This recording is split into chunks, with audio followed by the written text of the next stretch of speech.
Friday Night Glory here with Chase Wasson, co-founder of the Quarterback Ranch. Just tell me about this camp coming up. Our focus and the whole premise behind the Quarterback Ranch is we want to continue to emphasize what each coach at their respective high school is teaching their player. One thing we don't want to be known for is a generalistic approach to the quarterback position. There's a lot of ways to skin a cat. We understand that, and there's a lot of successful ways to do that.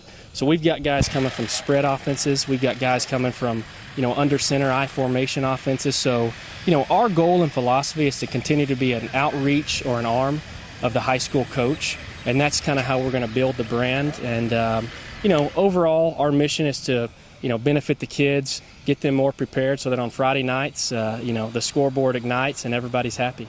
One thing we've tried to do this summer is partner with some different high schools around the Metroplex and just make my trainers available to come to places like here, Pennington Field, and get a chance to work with, Trinity's upcoming starting quarterback, LD Bell's quarterback. We've done the same with Duncanville, obviously South Lake. But it just gives us a chance not only to outreach a little bit, but, we come to a centralized location where, not everybody can afford or have the opportunity to have their own ride with parents working. So we make it easy, a centralized location, and just get in work. We've got a good group of guys from all over the state of Texas, a lot of prolific names coming in, and quite frankly, it's a good group of coaches that we've got that have a history of success at this quarterback position, guys like Brady Quinn and a host of other NFL accolade names. It's a big event for us. The quarterback position is one that all eyes are on at all times. It's about 30 receivers to about 50 or so quarterbacks that come out. What do you work on with the receivers? Yeah, receiver is a quarterback's best friend. Kind of our goal when we put this thing on as our first event was to keep it very selective in a small group.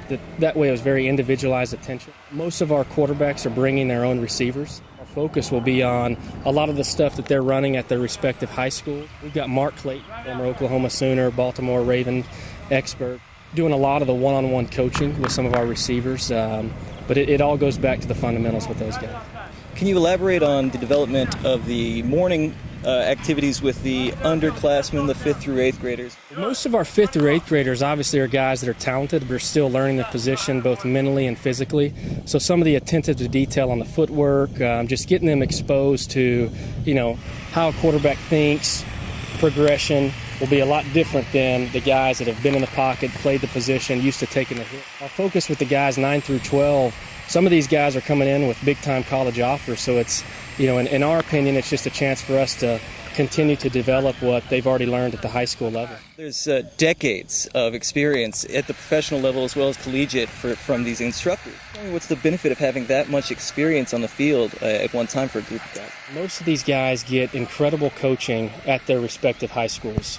So when we can bring a group of guys that have excelled not only at the high school level, college level, and NFL level all under one roof and share different experiences, different tendencies. I mean, there's more than one way to skin a cat.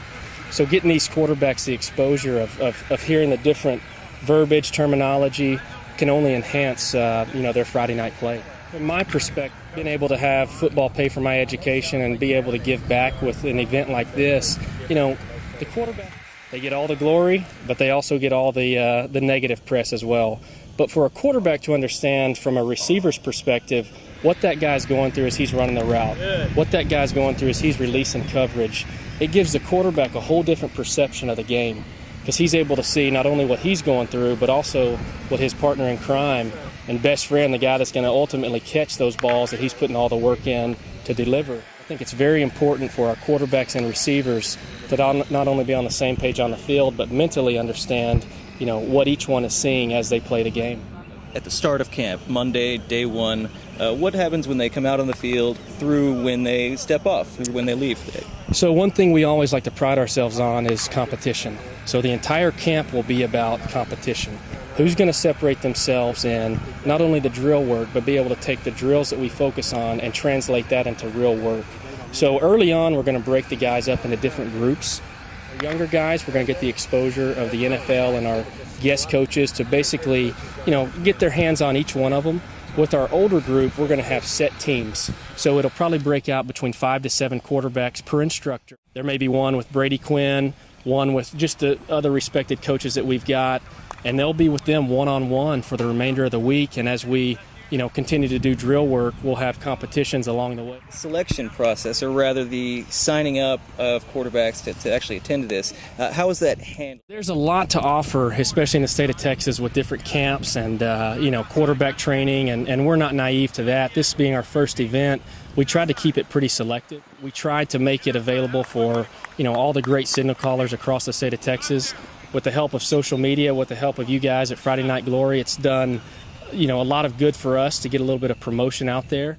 Anytime you put this group of coaches in one area, it's obviously going to attract people from all over the state, which is why we're really excited to see these guys who may not see each other in district play or in preseason play, but we've got guys coming from Central Texas, East Texas, Houston area, all over the Metroplex. So it'll be good to have them all under one roof. Chase, I really appreciate you spending a few minutes with us, and I know you're busy. No. We might not even get a chance to see you on one, but I thank you for spending some time with us. I appreciate it. It's going to be a great event.